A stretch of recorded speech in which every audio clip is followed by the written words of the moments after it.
Okay. So I'll restart that just really briefly. This is what's inside of your eye. This is your positive prescription that causes the lens at the back of the eye to have the image, and it's upside down and backwards. But when it's correct, it's in focus at the back of the eye. The most common problem that people have that you'll be dealing with, which is over 80% of the people you'll be finding glasses for distance, is called nearsightedness. It's because the image is because the lens is too strong. The image shows up in the middle of the eye, not at the back of the eye. Okay, so to make this lens inside your eye, you can get laser eye surgery, where they actually go in with the laser and they actually cut part of the lens off. Now, you want a good doctor doing that, okay? Don't just get anybody, because you don't want them to cut off too much. The most common way to deal with it is you have a negative prescription. That's a green lens, right? Look how it makes everything look at a distance. It makes everything look further away. Look what happens when you take a positive lens, which is inside your eye, and you put the negative lens in front of it. You're looking off at the distance with the positive, and you put it in front, it suddenly makes everything clear. Do you see what I mean? So you're looking with the positive one off in the distance, put the negative one in front of it, suddenly that lens comes in clear. That's exactly what you're doing inside of the eye. Questions with this? This is important to understand. Okay? This, by far and away, is the most common prescriptions. When you look at the lens box, and we've got the tester, we've got the color codes, those are all negative. And those are in this box where there's 85% of the lenses are in these color coded, because that's the most common prescription you'll be dealing with for people needing distance glasses. That is, now here's where it becomes confusing to people. The next one is this lens inside of your eye is too thick. 10 to 15% of people have too thick of a lens inside of their eye. Sorry, too thin. It's too thin inside of their eye. So the way that you would add that is you would get another positive prescription. So we have I've got the white 4. Let's say it needed to be white 5. What would I do? I'd grab the white 1. And now you've just made it more strong in front. And so it's the right strength. Okay, this is called farsightedness, because the image is, these lenses are too weak. It's showing up behind the eye. Okay? That's why you can't get laser eye surgery if you're farsighted. They can't do like putting putty on an old car and then sanding it off and putting more lens on. It's something that can only be done with a lens in front of your eye. Okay. Now, here's where the things get confusing. Everybody over the age of 45 needs reading glasses. I'm 48 years old. This is this inside of your eye. I'm circling it right here. There's a muscle inside of the eye. So think of it this way, where you've got your prescription. When you want to focus on things closer up, what it does, without you thinking about it, that little muscle squeezes your lens, which is flexible. As it squeezes, it allows you to bring your focus point closer and closer in. Okay? Now, when I was young, I could see my fingerprints right there in front of my eye. I could thread the needle for my mother and laugh at her and say, "Oh, Mom, you're so old, you can't see close up." Well, everybody, every culture, everywhere in the world gets the same condition at about approximately the same rate. The lens inside your eye becomes harder, and the muscle becomes weaker, and your focal point gets further and further away, where you're able to squeeze the muscle to see it. That's always a positive prescription. And the eye always changes at the same rate. So what I mean by that is, you in your box, half of your glasses are quote unquote reading glasses. They would more accurately be called focal point glasses.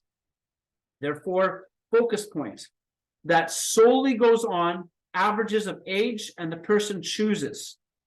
For the majority of people, when they put a focal point glasses on and they look at the distance, it will make their distance vision worse because it'll be like they have nearsightedness. Okay, you see what I mean? This is where the overlap comes in. When they put their focal point glasses on, it makes them nearsighted. Why? Because the image shows up in the middle of the eye. Now, you won't see this as much in Africa, but you will still see some of it because there are regional differences based on genetics. You'll see about 20% of people.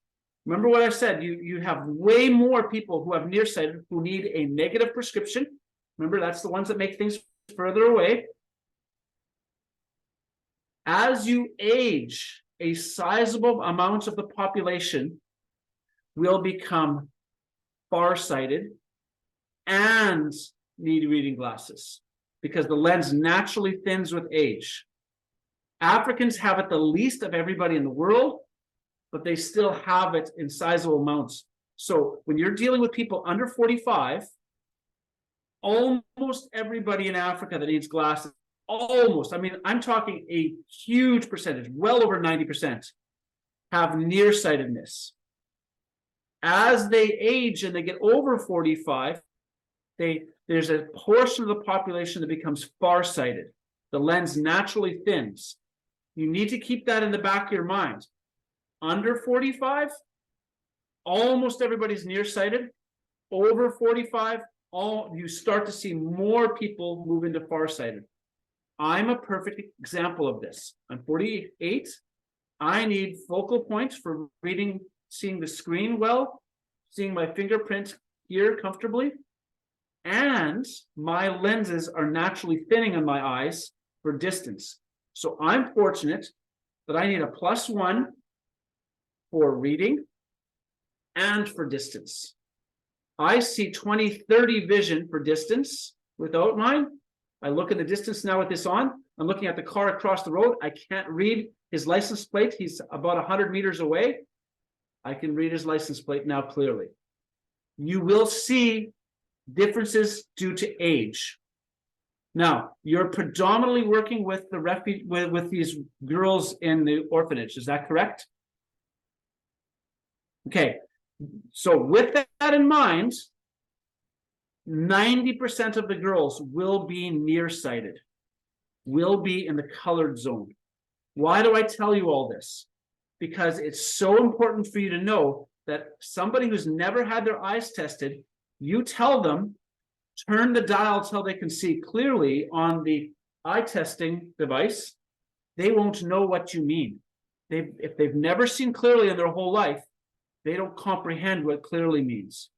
Clearly is something that we're used to in the West because we all have access. So you will need to coach people in the right direction to go often. Not always, but often. Especially the stronger the prescription that they have, the worse they see on the eye chart, the more you'll need to coach them. Questions? Okay, great. Grabbing my manual.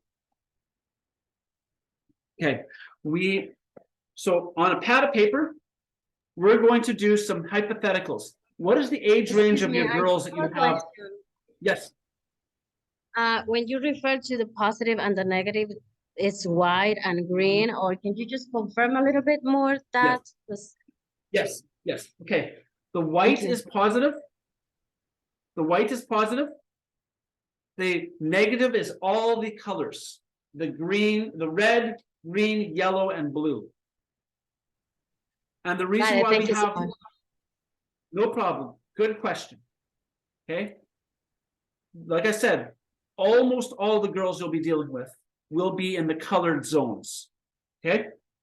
So, or the kids in the orphanage. Okay. So let's talk about the kids in the orphanage. What's the age range? So I can give you some good hypotheticals in there. How old are your girls that you're dealing with?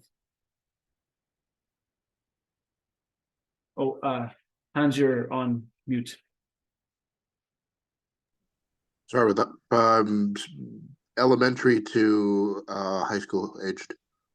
Okay, good. Okay, so I want to encourage you, it's the kids between ages 13 to 18 are going to be easier to find the prescription on because of concept of finding, because I want to train you for, I want to set you up for success. The younger ones, if they've had no access before until this point to getting an eye test, it'll be easier for the 13-year-olds up to start. Why? It just happens. If you've never had a concept of seeing clearly, telling a kid, turn till you see clearly, goes right over their heads. It's just the reality. You will figure this out, but I want to set you up for most success. So let's deal with the easiest person to deal with in your orphanage, a 16-year-old girl. Why 16? They're most likely finished puberty, their eyes have settled in, and they're smart. I've never met a 16-year-old who isn't smart, both a smart aleck and intelligent. Okay, so let's write this down and go through a hypothetical. We have a 16-year-old girl. 16, her name is Faith. Okay, the questions you ask Faith, this is all in the training manuals, are you always ask, do you have diabetes? That's the most important question to ask within this setting. Now, most teenagers do not have diabetes, but you need to know this because it affects the eyes if they do. So I'll do a hypothetical one with diabetes and afterwards. But Faith's eyes are healthy. Do an eye scan. I'm going to go to the next slide. This is on page 9 of your training chart. We're going to scan their eyes and look for eye conditions. Okay, your phone light is the right color for scanning. I always have the nice little pen. It's great. That's a bonus because it's easier, like the pen light, it's easier to look at them, but you're going to scan their eye. So you're going to look at her eye. This is a great of the difference of what you're looking for. If the person has red eyes like this, but they're not pussing, you'll understand what I mean when you see it. But this is a good image of it. There's a good likelihood that they need glasses, and you're going to find some good results, and their eyes aren't too infected to test at that time. This eye is too infected. The red is, the eye is actually pussing. That means they're infectious to other people. You don't want them to be there with the other patients, you know, to pass on the eye infection, and they're going to overcorrect. This is key that you need to understand. You do not want to make glasses too strong for a patient. You always want to make the weakest prescription that sees the best results. A person with an eye infection, like the person with on the left-hand side here, that person cannot, that they will overcorrect, okay? And they're infectious. So she has a slight red eyes. Good sign that she needs glasses. Why? Because she's straining. Remember the focal point? Because you have your ability with your muscle in your eye to change your prescription a little bit by straining. Her eyes are always sore because she's using her focal point to change the prescription that she's looking off at the distance. So she's got tired eyes, okay? Now we ask Faith, you have one eye that you feel is better than the other eye. So she says, I'm right-handed. I think I look at things with my right eye. That's pretty common. It's not essential that they know. It's common. About half the people know which eye they see better with. So we put on our paper, right and left. Okay. Now I'm going to go over to the eye chart. The eye chart is what's called a tumbling E. It's on my other, it's on the other one that says Greg's phone. I have in this manual, we've decided to remove that. We call it the 1-2-1 method. All we want to do is find approximately how they can see, because that gives you a good baseline of where to expect to see them on the eye chart. Okay. By the way, I'm just going to step back and say it's so imperative that you are connecting with a local healthcare authority that can give eye drops. I always work with local nurses and family doctors whenever I can. Because if somebody has conjunctivitis, that's pink eye, and it's untreated, it can turn into other eye conditions that can lead to blindness. So we might not think very much about pink eye, conjunctivitis in the West, but because we treat it. Untreated conjunctivitis can lead to pterygium, which is an eye condition that can be dealt with quickly by a family doctor. But if it's not, it can lead to blindness. It can end up covering over the whole eye, and it becomes major surgery where there's scarring on the lens outside. And so keeping on top of getting eye drops for those who get eye infections because they're rubbing their eyes because they need glasses is very imperative. Okay, so I'm going to walk over to the eye chart and we're going to walk through on how the system works best. I'm going to turn off sharing at this point. Stop sharing. Okay, so I'm going to go to the eye chart. We're just trying to find how well they can see. So how well they can see is based on hand signals. Okay. So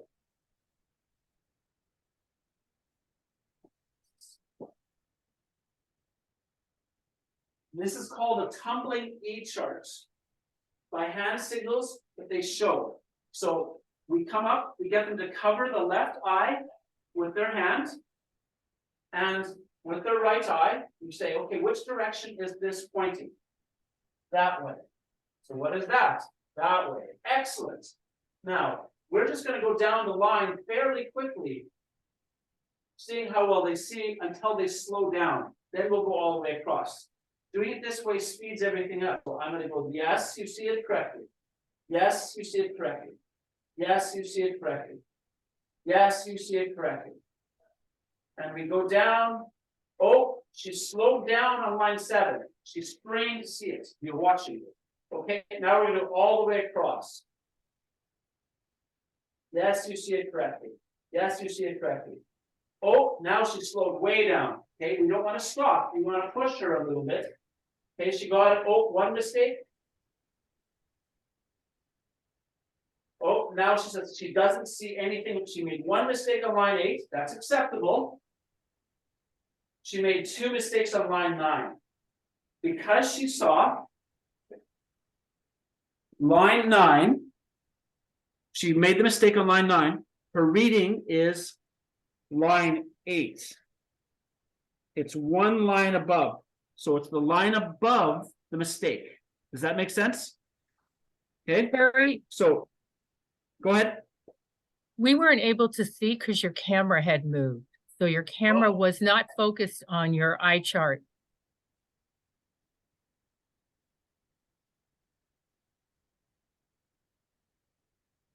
So we count. So we got her to line 7. She slowed down.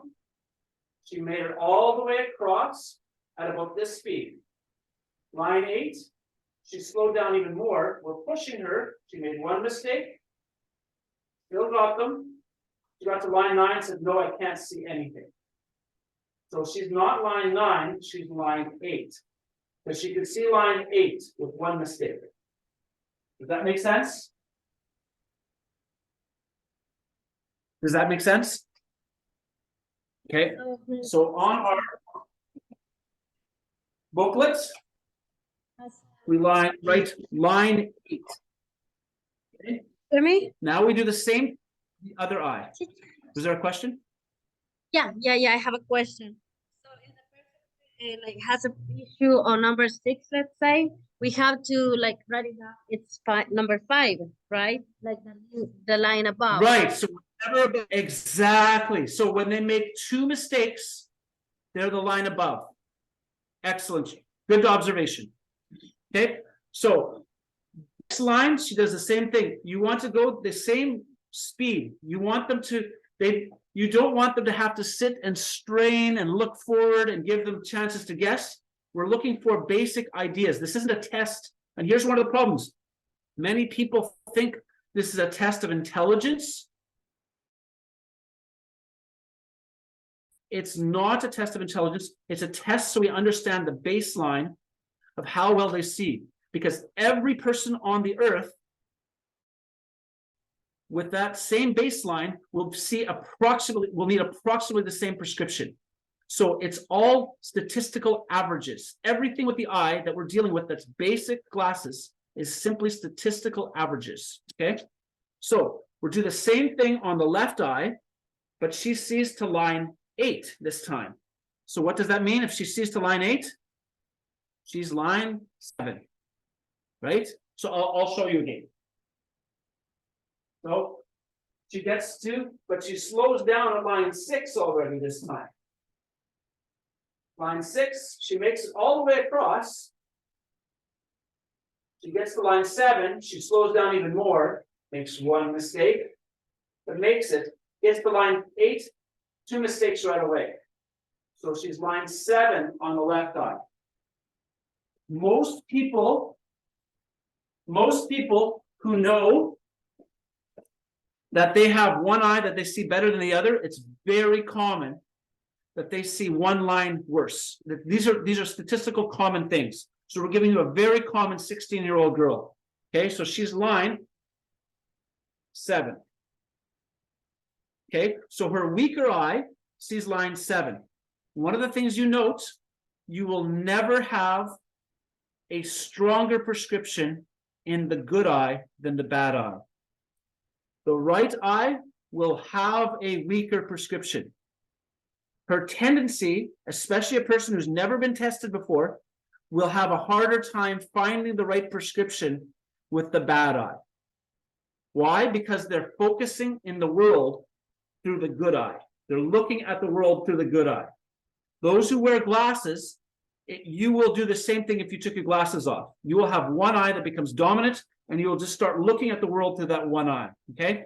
This girl has had no access to glasses, so she's knowledgeable to look at it with the good eye, okay? So now we come back, we're like, okay, this is going to be a very normal prescription for this girl. She's going to be right on the averages. Why? Because this is super common.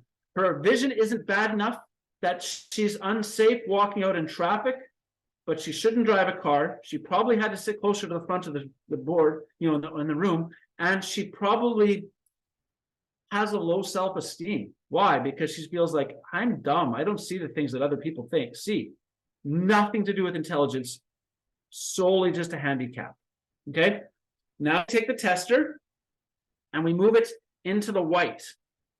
We always start at the white and turn, so they only have one direction to turn. The black is no prescription. The red, green, yellow is negative. White is positive. Okay, I'm going to go back to shared screen.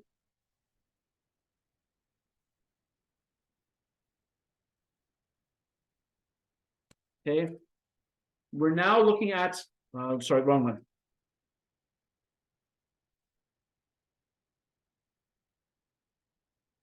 Oh, why did it do that? Huh, my picture did, there we go, good. Okay, this is the last page in your training manual. This is really important for you to have in your mindset. Everybody on earth will have approximately the same prescriptions on how well they see. In advance, we already know if she sees red 8 on the right eye and red 7 on the left eye, she will be in the red on the tester, which is a weak prescription. Because she's 16, she will have, there's more division. She has stronger, she will need a weaker prescription than somebody 47 years old. You will see a slow scale of rise as they age, okay? But we already know that she will not test outside of white 1 to see better, which is a pretty rare prescription for her age, demographic, and ethnicity. She will test somewhere in the red. So when you put the tester on, she will put it on, and she will cover with a little black cloth the left eye, and she will turn the dial towards it herself until she sees clear, clear, clear. You will be pointing at the eye charts at the line just below that she could see. Okay, remember she saw line 8, so now point to line 9. We want her to turn till she can see the line just below it clearly. She's like, oh yeah, I can see line 9. Excellent, good. Can you find line 10?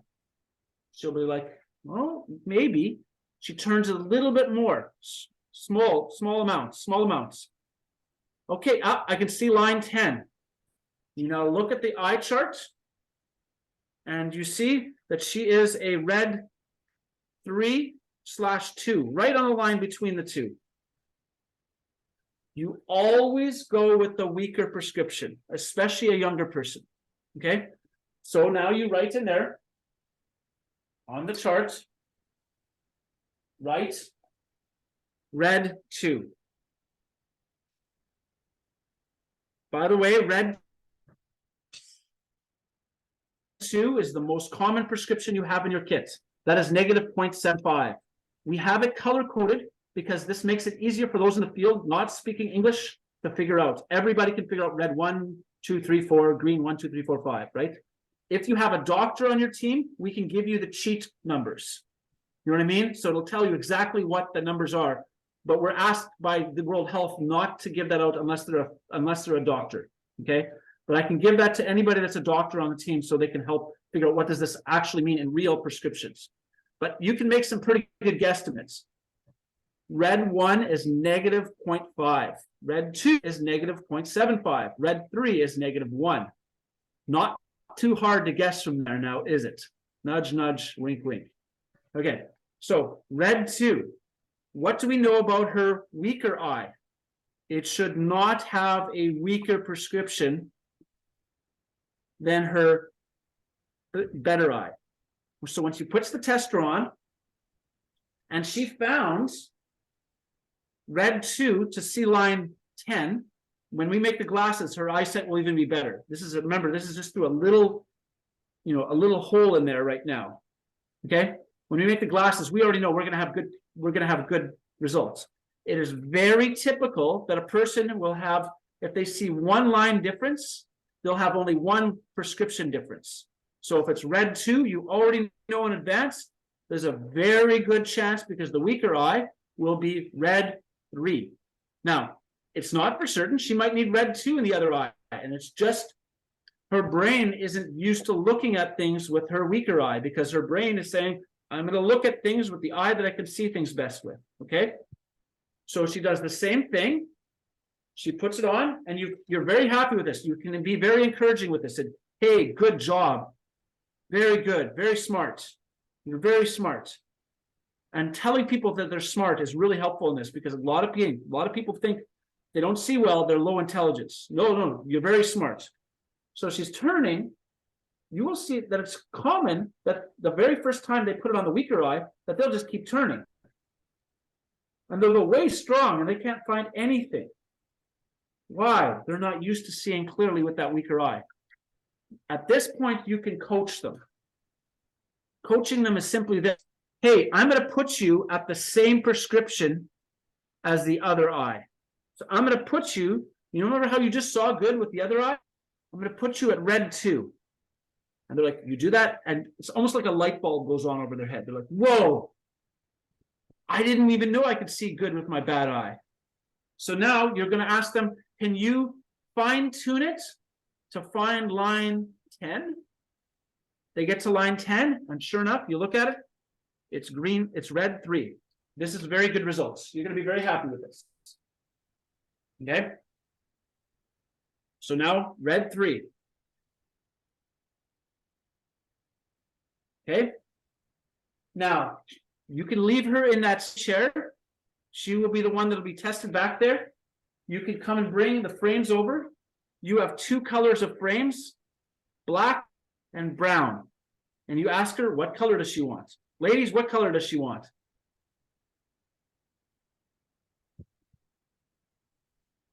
I see a lot of the ladies choose brown. They've got the nice brown color. I don't have any of those out. Now you take it back to, yeah. They're very nice. The brown ones are very nice, right? Okay. So now you can come back. You have your red right 2 and your left red 3. Okay. Now they just get snapped in. The person at the lens box will talk about making the lenses in a few minutes. This is all technique. I have never broken a frame. The lenses go in hard because they're meant to go in hard. They're meant to be really stiff going in. That means they come out really hard too, right? Technique is everything on it. It is not just brute force, although you will have to press hard. I'm a farm boy who learned how to milk cows by hand, grew up milking cows by hand. I snap them in easily. This is the greatest frustrating part, actually, to most people making the glasses in the field. They're like, this is so much harder than I expected. It's easy to find the prescription, but hard to snap in the lenses. That's just the way it's going to be. Sorry. You want somebody that's strong thumbs and a strong will. The thicker the prescription is, the harder it goes in. So they always go from the outside in, from the outside of the lens in. You find the ridge, and you have to put some oomph into it. There's no other way to put it. Practice makes perfect on this. Now, snap sounds so nice. It goes in such a nice snap. Okay? Snap them in. Patient comes back. You clean the glasses with soap and water before they get them. So I've got my little spray bottle. But soap and water, I find dish soap works great. Dish soap and water, we use the little black cloth that comes with it. Those are the microfiber bags, so they don't scratch the lenses, because these lenses are polycarbonate, which they're safety rated lenses, but they scratch more easily. There's the benefit and takeaway from each, right? Okay. And now the girl goes back to her desk. She puts them on and she retests. She retests with both eyes open, because this is a real life test. Now you can tell right away that she's got it. Why? She's got the aha moment look. Whoa. And you just go through on the list and you go down to the bottom of the lens. You start off with the best line that she can see at. She see line 8. Go to line 8. She's just going to pound it out right then and there. She's like, oh yeah, I got this, no problem. She goes through and she goes right to the bottom, line 12, line 11, 20/20 vision. So now on here, we write 20/20 vision. So line 11. That's a perfect case point. This is going to be the most common type of person you'll see of this age. Okay? Does that make sense? Okay. I'm going to do her sister, who's 12. Same person. The tendency for somebody who is at the beginning of puberty is their lens inside of their eye is more flexible. The person with the more flexible lens tends to be able to overcompensate and push through to see with their eyesight, and overcorrect. So her sister's name is Grace. Grace is 12. Okay. Same thing, right line, left line. Okay. So she go through with the eye testing. If you can help it, don't have siblings in the room together, because they will do one of two things. The one who sees better will help them cheat because they're so used to it.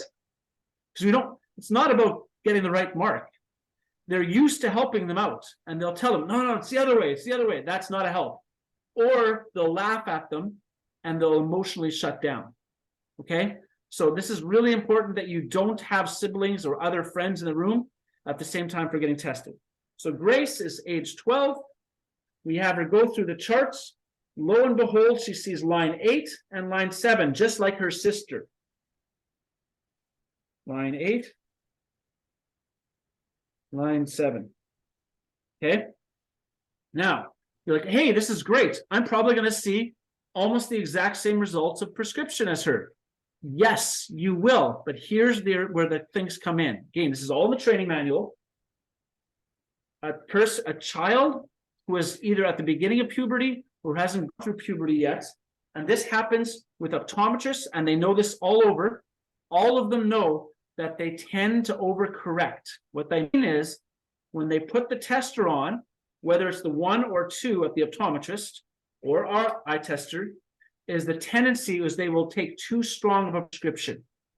So Grace puts this on this time. She turns the dial till she sees the most clear, but she ends up at red 4. We already know that that's probably on the too strong of side for somebody her age. We already know her sister, Faith, saw 20/20 with red 2s. What's going on? Because she's so used to, with her very flexible beginning of puberty eye, she's able to flex through this tester and overcorrect, make too strong of a prescription. You never want to give a person too strong of a prescription. So what I'm going to do with Grace is I'm automatically going to take her results. So she ended up with a green 1 on the left and a red 4 on the right. I'm automatically going to lower everything at least 1 level. I always reduce it at least 1 level. In her case, because it's important to take your time. How long do you, when you go to the optometrist, do you have when you go to the optometrist, do they give each patient? In Canada, it's between half an hour and 45 minutes. An adult gets half an hour, under 45. Over 45 gets 45 minutes. A child under 13 gets 45 minutes in Canada. Why? They're more complex. You need to slow down. You need to make sure everything's right. And this is the same way in this case. What we will see with Grace as the 12-year-old, I'm going to make her 2 pair of glasses. I mean, what do you mean make 2? I'm going to make her a red 3 and a red 4 as 1 pair. And I'm going to make her the same as her prescription as her sister, red 2 and red 3. She's getting 2 pair to try out. Why? Because I want to make sure she's not overcorrected. Stop me if you have any questions. We want the best possible results with her, right? Okay. So now I'm going to make her 1 pair that are black like that, and 1 pair that are brown. And when I put the glasses on her to retest her, look what happens is, this is very common. She'll be able to see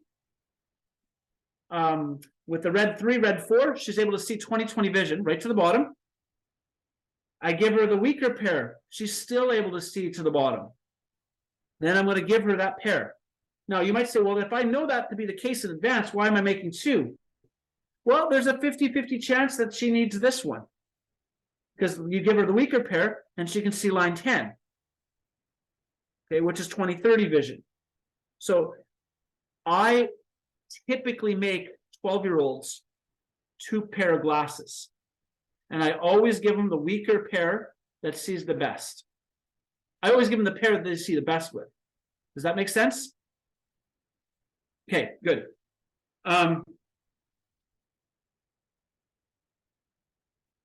Now, children, do you have the children's kit with you, or did you just have the adult-sized kit with you? Because I know I'm not sure how many people we've gotten a children's kit in the last few months when you ordered a kit. What do you guys have? Are you talking to us? Yeah, whoever has this Okay. in your hand. Yeah, so we've got both the adult and the kids. Excellent, good. I was glad to hear that. Okay, now, here's, depending on Grace's size, you want to decide which ones fit her face the best, right? So you have to also make that decision, the distinction, because she's right in between the sizes, right? This size might be too big for her, right? Because you want something that's going to fit snugly on her face, that's not going to fall off when she looks down. You have to decide which size is going to be the right size for you. That's really subjective. It's subjective to the person's size and their facial features and all of those things.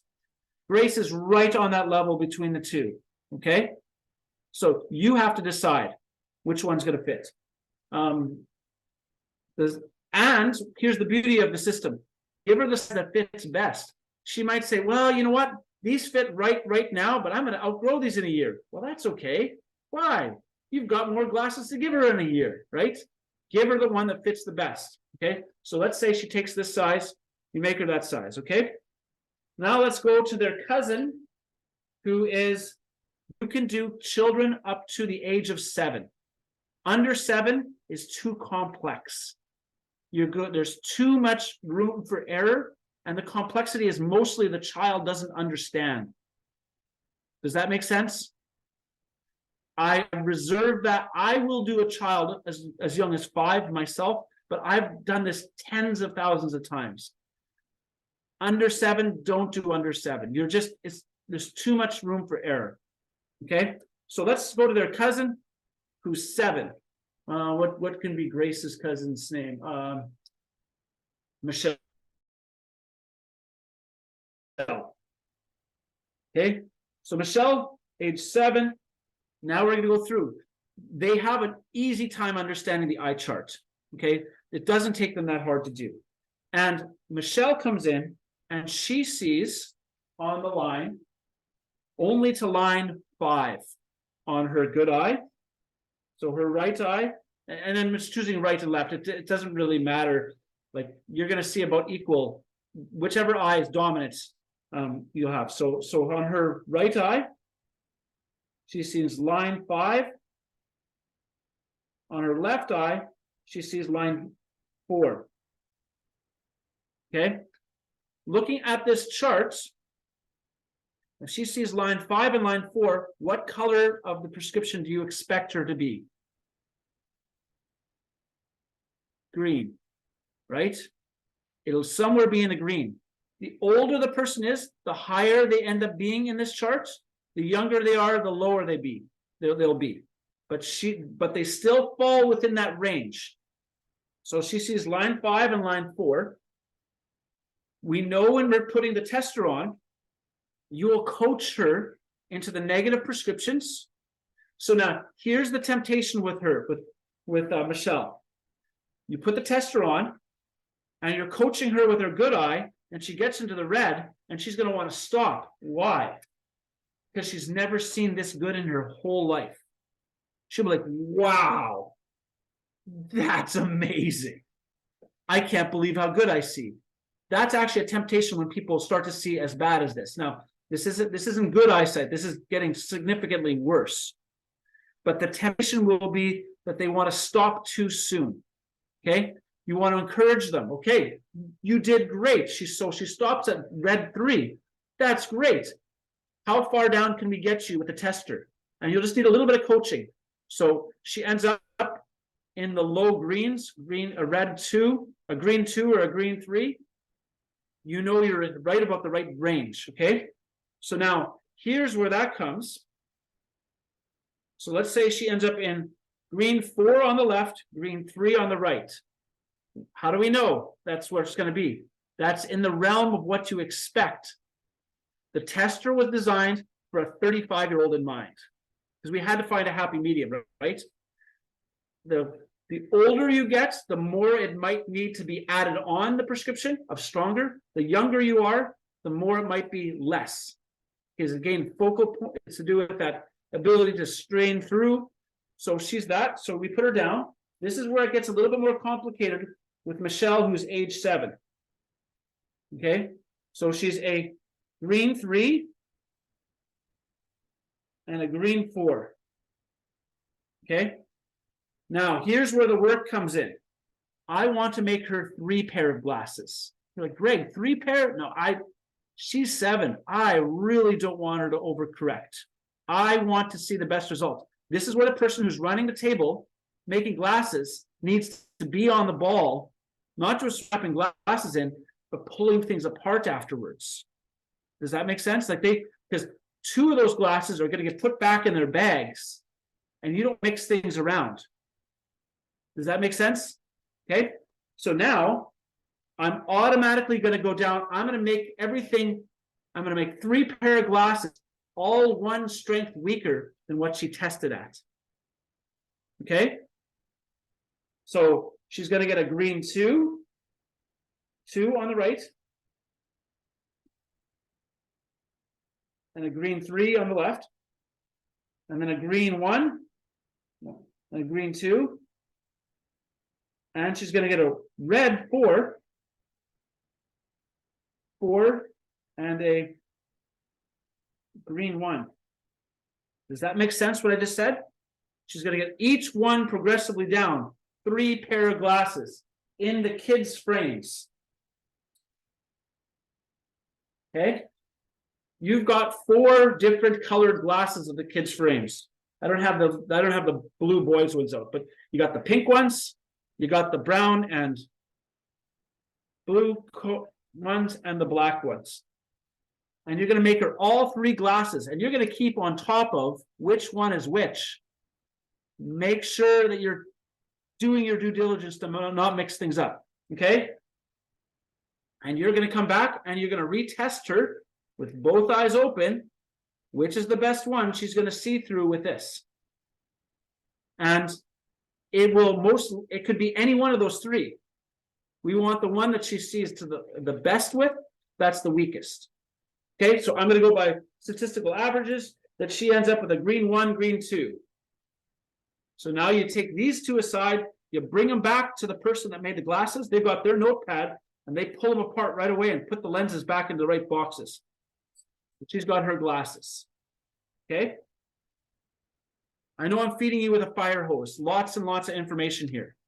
It's all in the training manuals though, but it's still good for me to go through with you. Okay? These are the glasses that she has. They'll go. Each one of them have a little bag to go with it, and we want her to clean her lenses only with the little cloth, soap and water. They can just be with this. Questions. That's our kids that you'll see in your orphanage. Boys and girls, same things, other than that girls mature a little bit faster. So the 16-year-old girl might be at just the right level where she doesn't need much adjustment, where a 16-year-old boy might still be going through puberty. But overall, very similar. And boys can't sit still quite as well as girls. I don't know if you knew that. Okay. Okay. Do have questions, several actually. Please, First please. of all, with this chart that you were showing, so the first thing that we go through the questions and we ask like if they have diabetes or the other conditions, right?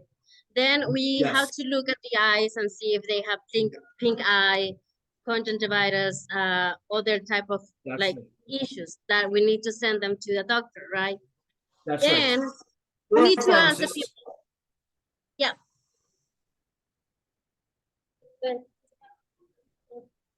Just a moment, please. No problem. Okay, so the next question that I have is, then we have to ask each one of the participants to see this without the glasses, right? One eye at a time. Then we're going to select which one. Okay, we're going to start, let's say, with left. First, we're going to see where they have 2 errors, right? And we're going to write it down. So if they have 2 errors in number 4, yeah. Let's say if they have 2 errors in number 4, we're going to select number 3, right? Correct. Right. And the same on the other side. I'm okay with that part. Exactly. Now at the time of choosing which one we're going to give them is where I'm lost. So for example, if they end, because I was lost here on this part that you were explaining, green, and let's say it's 4 in left and 5 on right. So which one should I choose at the time of giving them lenses?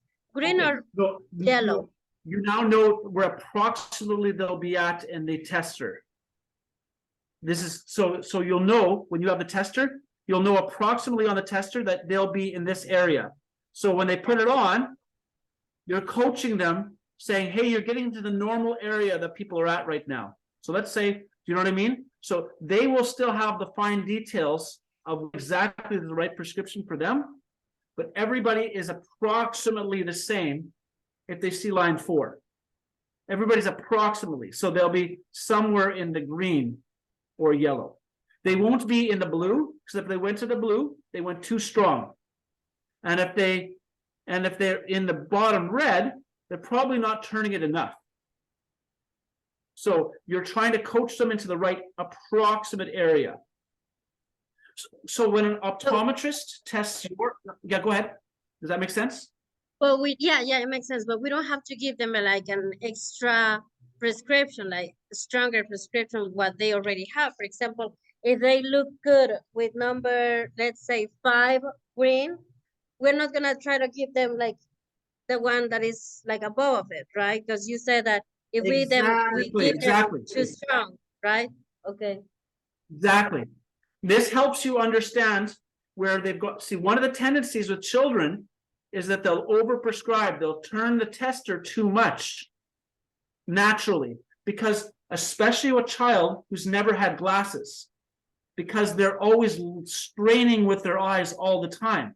They're used to straining. Straining is their most common way that they look at things. So you're going to encourage them to stop and look naturally. Well, but again, they don't necessarily know what naturally means if their entire life they've been straining. You know what I mean? So their tendency for a child will be to just keep turning stronger and stronger. Okay? So we give them until they have 2 mistakes, right? Right, exactly. So this chart gives you the approximate area that they'll be in. The tester fine-tunes them to find you the exact right one. Okay, when I meet somebody and I put them on the eye charts and I see that they see line 6, I automatically know within 3 numbers that they're going to be. I know that they're going to be green 1, green 2, or red 4. I just know that. Why? Because purely statistical averages. But each person might be slightly different. One person might be red 4. One person might be green 2. The tester fine-tunes them to find the exact right prescription for them. I can make a good estimation. This is the fine-tuning. Now, they can just simply put this on without you coaching them at all, and they'll find it as well. But this helps when you're dealing with children, especially, who've never seen properly in their whole life. Is that? Yeah, so this is helping you help them. Thank you. The other question is, I haven't seen the box yet because it's a little bit far away of me now, but each of the colors have the numbers so we can know and we can put in the classes, right? Yeah, so I can tell, like, I see there's a Dr. Susan. I can share with Dr. Susan the exact right prescriptions, what everything is. I can show her that, I call it the cheat sheet, where if she wants to know what yellow 4 is, I can send her the cheat sheet so she can see that yellow 4 is negative 4.25. The only reason why we don't share that with everyone, we have been asked by the World Health Association to only share that information with doctors, because they don't want this to be used outside of the system. Does that make sense? Yeah, I understand that.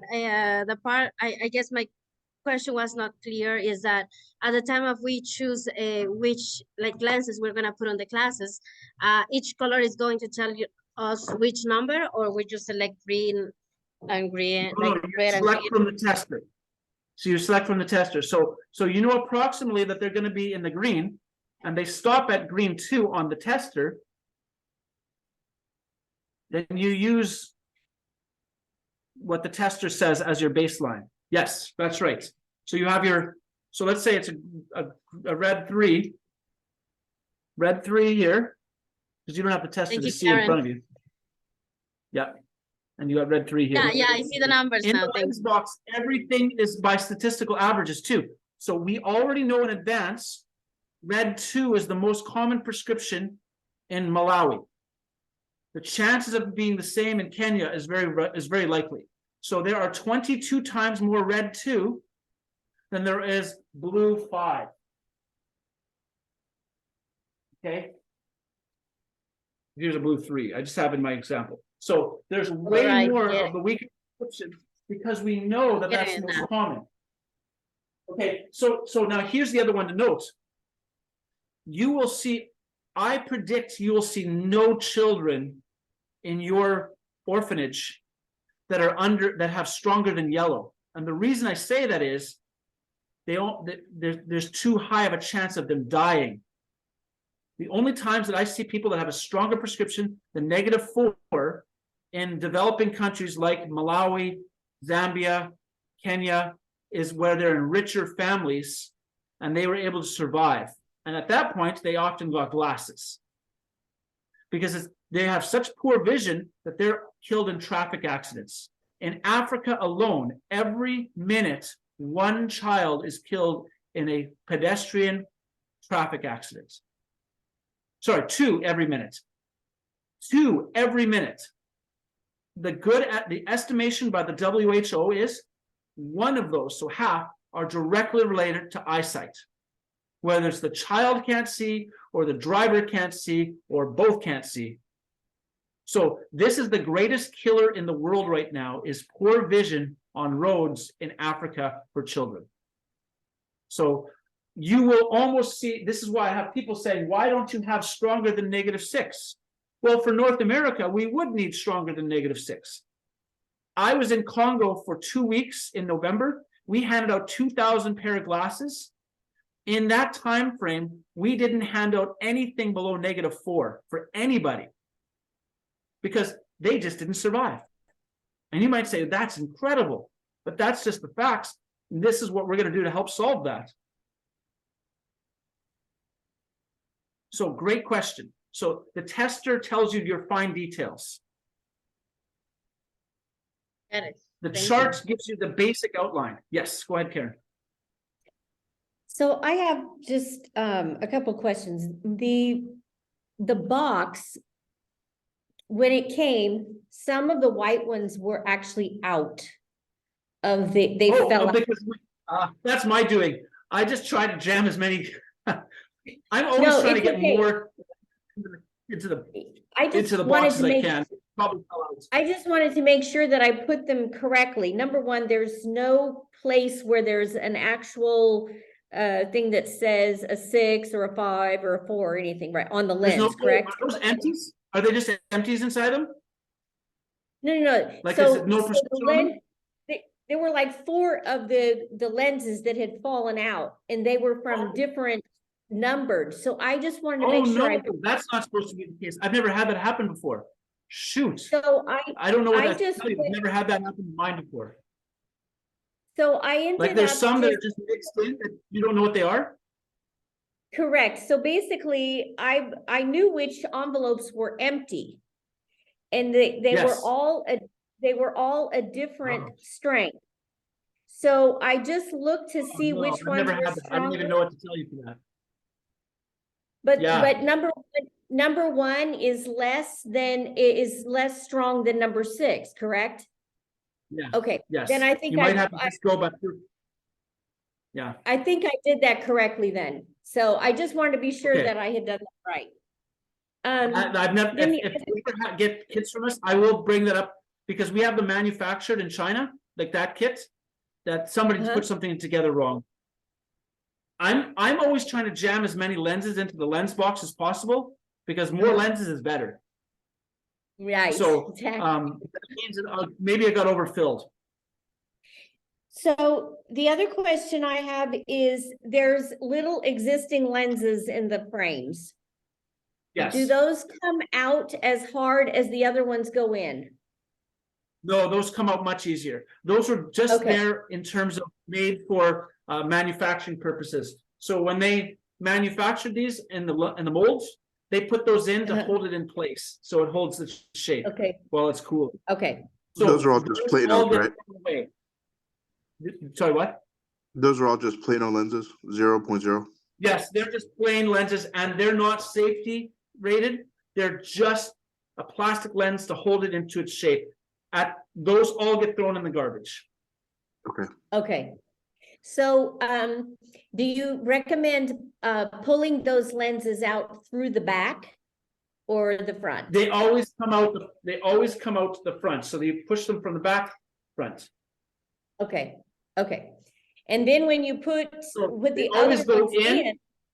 Uh-huh, They go this way. okay, but on the front side and not on the back side. That's right. So they Okay. always go in. Perfect. Okay, then the last question I have is, for some reason, and maybe I read this on your website, for some reason, I thought there was an app that went with this There that is an you. app, and Kevin White has to send it off. I don't have access yet to add people in. The app does all the things I just did with this. I always encourage people still to have a notebook available, because if you don't, you're gonna get lenses mixed up. Okay, Putting things into the app while doing this is important to do. I okay, don't have access to give you the app information because I just don't have access to the computer in the office in Maryland. And our office manager, Kevin, is at the International Agency for Prevention of Blindness World Convention in Singapore right now. Otherwise, I would have had Okay. him on here at the very beginning to give everybody their app information. oh, okay, So so then. should I will just make sure email you're him connected back? with him before you go, and he will get on the Okay. app. The app does everything that I just did, Mhm. and it goes into a storage database. This is still good and important. Every doctor has a notebook. Every nurse has a notebook. Having your notebooks keep track of everything. But we appreciate you putting it in the app because we get that data so we can make sure our statistics are correct. Perfect. Does that make sense?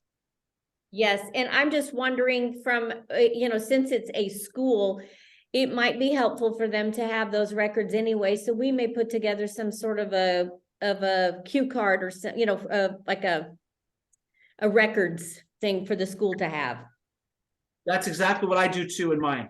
100%. That's Okay. exactly what I do. We've got a paper ledger in all of my locations of keeping track of who's got what and even how they change over ages. Do you mind, Okay. is that something you could share with me that I could just print out and take? Yes, I can send that. Yes. Okay, thank you. Yeah. Great, that was all I But the had. app, I have to get that lined up with Kevin so he can send it Okay. off. And he'll be back on, I think the conference is done tomorrow. So he'll be back early next week. But again, I don't have access to the computer that has access to let people onto the app because I'm in Canada at the Canadian office right now. Okay, no problem. Other questions? Dr. Susan, I'm sure you have a million questions. No, I don't actually. I think it's all set up Oh. really clearly and well organized. Okay, so some of the things I want to talk about, this does not do astigmatism correction. Astigmatism correction is an imperfection inside of the lens or the shape of the eye. The shape of the eye is usually related to injury. The lens is just how you're born. The injury often comes, I'll often have people who have an eye injury that have been through a war zone, right? Okay, so finding the right spherical correction can still make a massive difference for somebody who has astigmatism. In my training manuals, I go through astigmatism. We're not correcting for astigmatism, but one of the things that you'll notice when you're going through astigmatism correction is they will get their horizontal correct, but they'll mix them up, or they're vertical correct and they'll mix them up because inside the eye they get double vision. So what I mean by that is the image will show up in two different places at the same time inside of the eye on the retina. So they'll be able to tell horizontal. They'll say yes, it's horizontal, or yes, it's vertical, but they're getting them exactly 100% mixed up. So I mean they'll be about 50-50. So finding the right prescription with people who you automatically are now seeing, look, they're knowing that this is horizontal and they're knowing that this is vertical, but they're getting mixed up between the two. You know that there's astigmatism correction going on and it's going to be harder for them to find their right prescription. Just slow down, use your statistical averages to coach them into those zones. Use the dominant eye to find their best prescription as your baseline, remembering you'll never have a stronger prescription with the weaker eye than the worse eye. People with astigmatism, the brain is like a computer that's taking in data. If they have an astigmatism and spherical correction that's wrong, once you've corrected their spherical correction, the brain starts to resort things out. Here's what I mean. I've had many pastors' wives. I don't know why wives. I've had many pastors' wives who've gone and I've trained them in this, whether it's in Mexico or Myanmar, who they've ended up seeing line 4 without the tester on. Put the tester on. They've got a yellow 1 on, and they're able to see line 9 with the test without. That's not bad. That's 20/40 vision. I wish it was better than that, but I'm happy with that. But here's what I know, because the way they were testing, they got their horizontals correct, they got their verticals correct, but they often got the left and right or the up and down mixed. I told them, wear your glasses each day. Your eyesight, your brain, it's not your eyesight will improve, your brain will improve your ability to comprehend what you're seeing. So what happened is, and I've seen this many times, that pastor's wife the next day, because I'm training her how to do this, she's like, Greg, I can see line 10 now. Or I can see the next line a couple of days later. I mean, yes, exactly right. And I told some of them, hey, and if you wear these all the time, you might, even within a week or two, your brain comprehension might help you be able to see all the way to the bottom. They're still going to get more headaches than the person who has access to astigmatism correction in the West, but they're able to actually see 20/20 after a few weeks. And I've seen that happen over and over again. Again, this is not a replacement for optometrists. This is the quote unquote silver standard of getting a tool into the hands of a family doctor and a nurse. That's what we're shooting for. And there's 2.5 billion people with zero access to optometrists.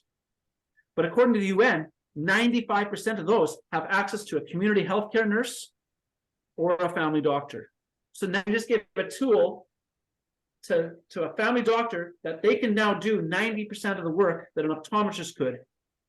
Not as well, not perfect, but we can get over 90% of people seeing well enough to pass the North American driver's test for driving a big truck. That will save a lot of lives.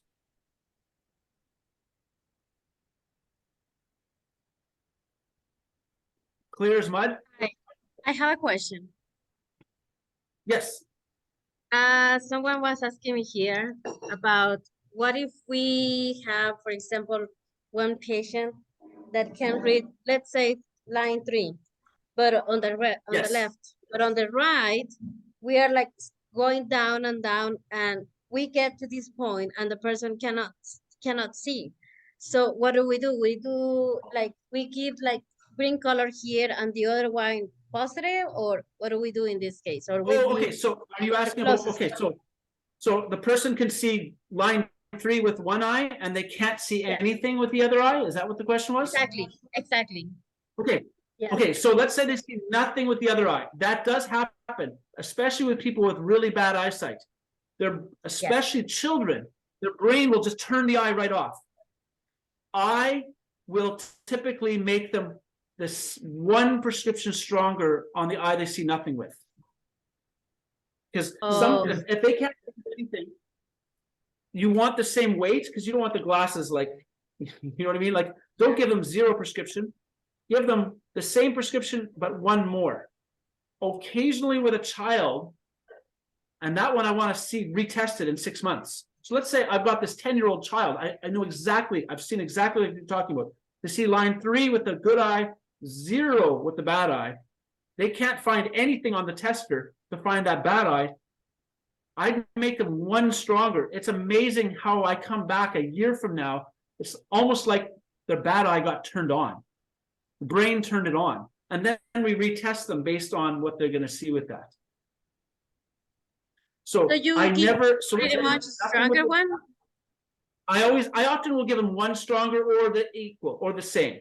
So let's say they end up with a yellow 2 on the good eye. I'll give them a yellow 3. If they saw nothing, I'll give him a yellow 3 with the bad eye. Just one stronger. Now, reality is, my father is one of these ones. If you can get that person to see to line 10 or 11 with the good eye, and they haven't been able to figure out how to get their bad eye in a developing country to get working, hey, you've still given them a whole lot of life. And you give them a prescription on the other eye that's similar, sometimes their brain will turn on that eye. Because it's amazing how much the eye is related to information the brain can deal with. I got it. But that's a great question. Yes. Now you're going to see way more people, way more children, girls and boys in the red. Why? We just know that by statistical averages. You're going to see way more people like our 16-year-old girl at the beginning. That's going to be by far the most common. And the stronger ones. Now, here's one, if you ever have the chance. We've done it in Congo. I wanted to try it out. When I was in the city of Lumumbashi, a city of 2.5 million people, because we saw nobody the first time we came through that saw in the blues, like -5, -6. We actually went to the school for the blind. The city of 2.5 million, 0 optometrists, 0, because of war. And it's now settling down because they've got cobalt and lithium. Sad that that's what it had to take. I wish, anyway, that's another side story. We went to the hospital, the school for the blind. We found about 6 to 7% of the school just needed strong glasses. Isn't that amazing? We felt like faith healers. So we don't see that in the common because people send them off to say, oh, these people are blind. They're not blind. There is a sizable portion that just needs strong prescription. Who you're seeing, where you're going to be at, will be in the more common prescriptions because they can survive.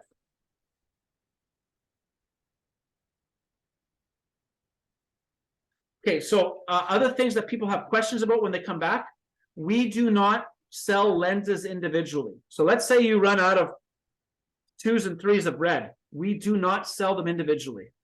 The reason why these come out to so cheap individually is because you're like buying the big box of granola bars at Costco. And you ate up all the chocolate chip dipped granola bars first, and now you're stuck with the raisin ones at the end. Raisin ones at the end.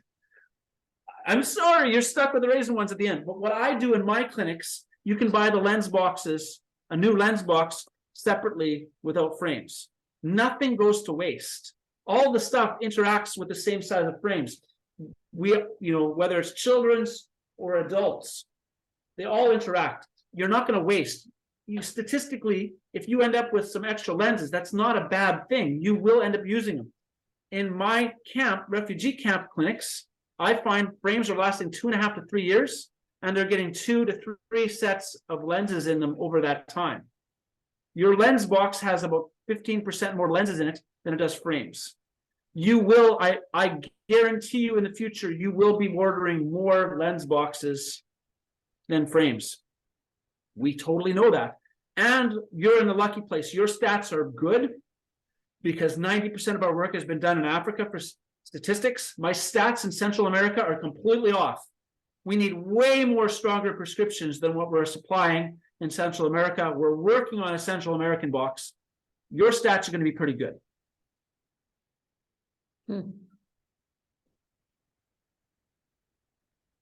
I have another question. Yes. When you normally go to an optometrist, they ask you to read and say the numbers, right? But in this case, we only have like letters E. So No. do we ask, just read it, not read, but tell me where do you see clear? Because we cannot just No. say EW, like, No. Hand signals. Universal. So if they speak Swahili and I speak English, or they speak Burmese, it's by hand signals. So I'll show you on the chart again. Yeah, that's not a W, by the way. It's not an M either. And really, it's not. Exactly, yeah. So exactly, my question is like, where do you ask, what numbers do you see? Because when you go on an optometrist, they say, oh, you are the one that needs to tell which letter you see, right? Okay, Uh, this is what, this is what the World Optometry Council uses when they do trips overseas. We didn't invent this eye chart. This is their chart. It's called a tumbling E chart. It's hand signals. So again, I'll show you, right? So I asked them to show me this. We can't see They your show me- camera, Terry.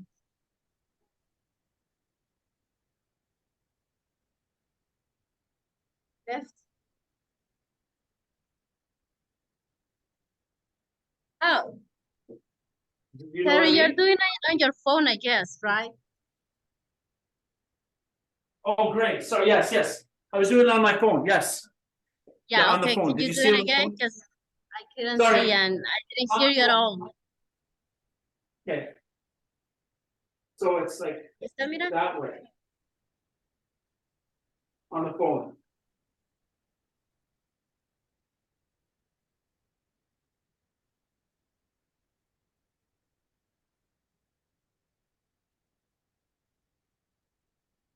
And then you see what I mean? Okay, okay. Like hand signals. See, I can find. Okay, so let's say this has happened. I'm in rural Burundi. The team went off to buy food. And nobody's there to translate for me. I can pull my backpack kit out and speaking no Swahili, I can show with the art chart and just hand signals, and in 10 minutes I can make a pair of glasses. Because it's just hand signals. This is the same setup as what an optometrist would use at a NATO peacekeeping mission in Mali. Why? Because this is what we were using with that. And that's how this came into being. This is a NATO peacekeeping mission project that we created to change how used eyeglasses are being done. Yeah. Does that make sense? Okay, yeah, so pretty much like we will know because we know we might be using glasses or the right one. We might be asking, or we will know if the person is having the mistakes because they're going to show with their hands what they think they're Exactly. seeing. Okay. Exactly.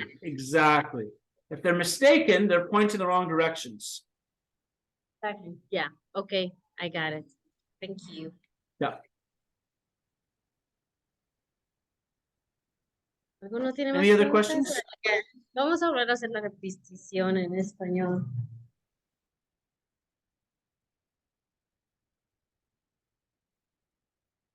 Okay, this is the basics of it. I know that people will ask questions.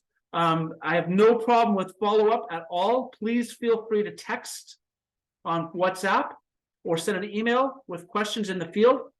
A lot of this will come naturally after you've done it for a day or two. And it's really good if you can get the locals involved. I found, kids, young people who are graduating out of the orphanage were really keen on doing this work together with.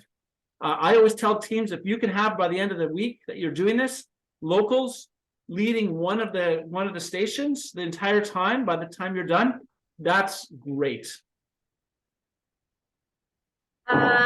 Yeah, Terry or Greg, both, right? Sorry, Terry is our youth pastor. This is just, I'm Greg. I'll rechange okay. the name. Well, That's Greg, it. at this He's our point- youth pastor. He's under the license. Okay, in my end, I guess that with the questions that you have answered, we are like clear. We probably might have more questions. Warren, Absolutely. he's feeling a Everybody little bit knows. sick. He's not here. That's why he had to left. But I am his assistant and I will be asking. I guess someone has a question, okay? Just give me a moment.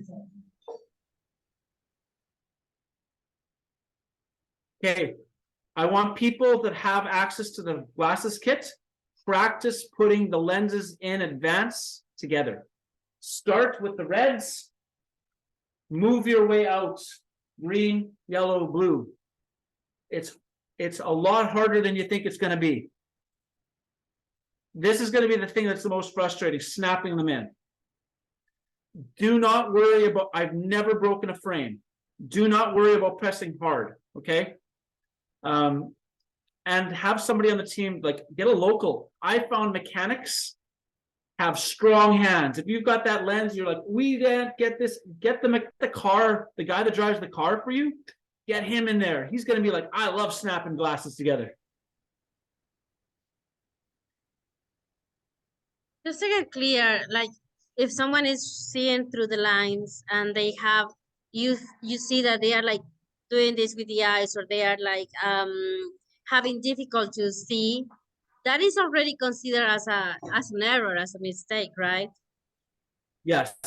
If they're like taking way too long, you know, like if they look and then they got it, but you have to, it's sort of, again, you're trying to find the basic range of how well they can see, not because it's a test for intelligence, it's a test so you know approximately where they're going to be at on the eye chart, like where they're going to be at approximately, so you can, okay, so if they're straining, this helps you just have a knowledge of understanding of approximately what their prescription is going to be. Okay, now remember, I talked about all the colored ones the most because of children. As you age, you're going to see more and more people that need a white prescription. Okay? You'll see more and more of them because younger has almost all nearsightedness. As you age, farsightedness is a common side effect of aging. Hun, how old are you? Oh, you're muted. Sorry. You're muted. You're muted.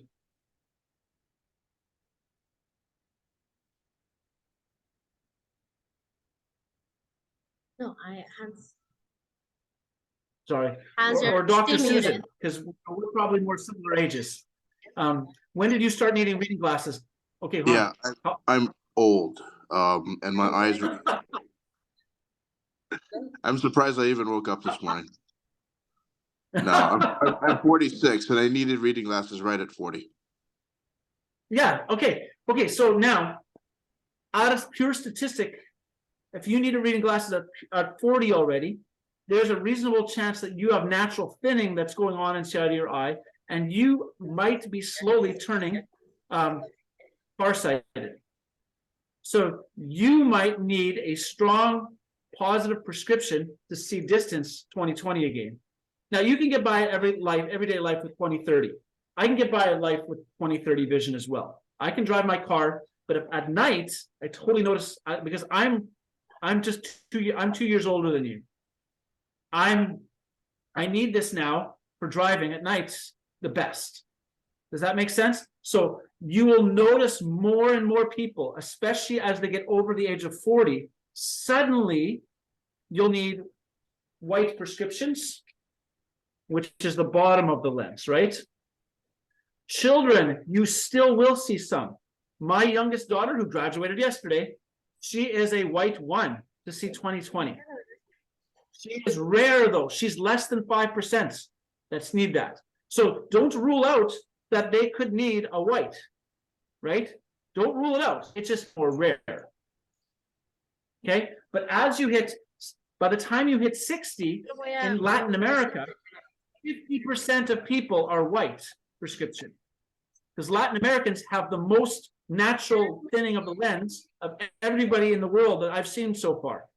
So a Latin American, we will end up seeing lots and lots of people need a white 1, which is readers plus 1 as distance vision. So in the kits that I designed for Central America, I send a whole bunch of readers plus 1, and I just give them out like candy, knowing that there's going to be like every other truck driver, every other taxi driver, every other professional driver needs a white 1 to see distance. And I'm like, I'm saving the world with drivers. and why Central America? It must be genetic. Somebody should do a PhD, study like their thesis on this, because that would be awesome. But because everywhere I read, nobody's got a reason why. It's just generally known that that's the case. Yeah, if it makes you feel better, I have my +2 diopter. So. There we go. I knew it. Are you wearing contacts? Oh yeah, I have multifocals. So Okay. So it's +2. Yes, okay. So, sorry, man, you're just normal. Yep. Blind as a bat. No, you're So- not blind as a bat, you're just normal. And, okay, think about it, in a developing world, you would try to hide that as much as possible because you'd be worried that they'd take your pilot's license away. Oh, I would have never Right? got one in the first place. Yeah. Yeah. Yeah. But Greg? we won the United States Patent Office's medical patent of the year in 2020 for this. We've won National Geographic's Chasing Genius Award for their first ever Chasing Genius Award for it. The European Union's aid idea.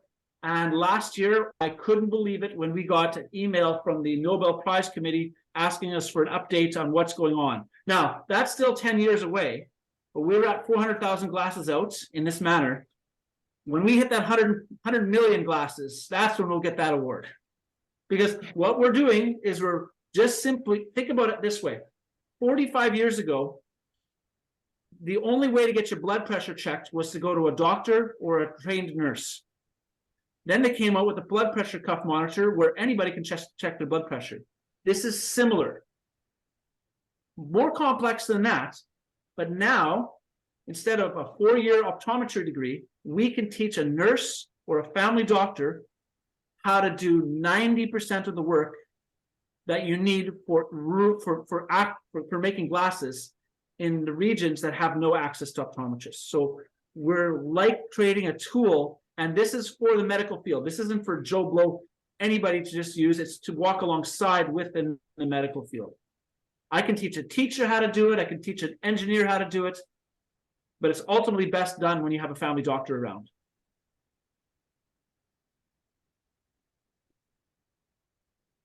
Yeah. Greg? Go ahead, Karen. Let's see if I can get it back. Oh, there were some boxes that had +1 on them. Yes. Are those Oh, that's readers? okay. Those are readers. Okay, any box is +1, +1.5, +2.5, +3.5. Those are glasses and distance glasses for those who need in the white if they need them. So like I said, you're dealing with a lot of 45-year-old truck drivers. You're going to end up using a lot of those +1s for both reading and distance for over an age. You'll see almost no +1s in your orphanage. Okay. You will see +1s with old men like Hans, and you'll see lots of them. Here's the other thing. Okay, evangelist. That's my #1 spiritual gift. I find that running a reading glass clinic towards 40 and up, and having it as a coffee house where you invite the elders of the community to get reading glasses and share news with them, is like the most effective way that I've ever had with leading the leaders in the community to Christ. Because it is just, it's relational. When you're in your clinic where you're testing people for distance vision and you're very professional and you're very quiet and you're trying to keep your clinic as quiet and professional as possible, that's great. So that's medical work. But you want relational work? Oh man, setting up just clinic off to the side where you're serving tea and cookies and you've got Bibles and tracts and worship and all these type of things going on. And it's just absolutely the most amazing. But don't do that right next door, right next to each other for your distance classes, kids. Your distance classes, you want it as professional and non-judgmental as possible. Let me share you with that one, non-judgmental. 2 good stories of that. Pastors in Malawi, we were having classes, and the non-judgmental but not helpful in this was pastors and their wives came in to get their eyes tested. Pastor, 55 years old, his wife is telling him what he should be seeing on the eye chart. I'm like, you know what? Sorry, Mrs. So-and-so, you got to leave. Because this isn't a test. But I know what she's doing. She's helping her husband out. They love each other. They're laughing. Ha, ha, ha. Okay. Negative. In Myanmar, we came in husband and wife came in. He didn't need distance glasses. He just needed reading glasses. His wife went up to get her eyes tested, and she got to line 4 and she couldn't see. And he went, huh, like what an idiot. She emotionally shut down. We couldn't get her to look back up. I knew that was beginning stages. Let's go look at reading glasses. And I told the ladies, hey, tell this woman, this is not about intelligence. You have a disability and we're here to help. It took us 45 minutes to get her to look back up at the eye chart, do the testing, walk through everything because she thought she was garbage. She saw 20/20. And then we gathered around with her, prayed with her, and said, God loves you so very much. She was the first woman in that village to get baptized. Why? Because she knew we loved her, God loved her. It was just, it was amazing. And I've seen stories that happen over and over and over again. So that's why in your distance class clinic, everything has to be professional. No laughing. I mean, laughing in a positive, uplifting way, but people feel if you're laughing around them in a culture that they feel judged for not seeing well, they think you're laughing at them. Keep that in mind. Okay? So be as professional and loving as possible. Any other questions? It's 2 hours. I've fed you tons of information. Thank you very much. Really appreciate You're this. welcome. And we may email you from Africa if we have any questions. Absolutely. And you have my WhatsApp number, I believe, right? Was it the number I called you on the other day when you were out? Yes, it is. Yep. Please Okay. feel free to ask. Okay, will do. Well, thank you very much for your time. I appreciate it greatly. Yes. Thank you. Thank you, Greg. Thank I appreciate all your help and answering those questions. Gordon is not here. He's feeling bad. He had to leave, but he's going to be very grateful. And if I have more questions or if he has more questions, he's going to reach you as well, okay? Yeah, great. Thank you so much. Thank you. Thank you so much for your time. It was nice to see you. And Nice to meet thank you you. for all, from all of our team in Guatemala, okay? Yep. Thank you. Hey, we've got lots of work going on in Guatemala with this. That's great. That's the second place in the whole world that we did the glasses in was Guatemala. God bless.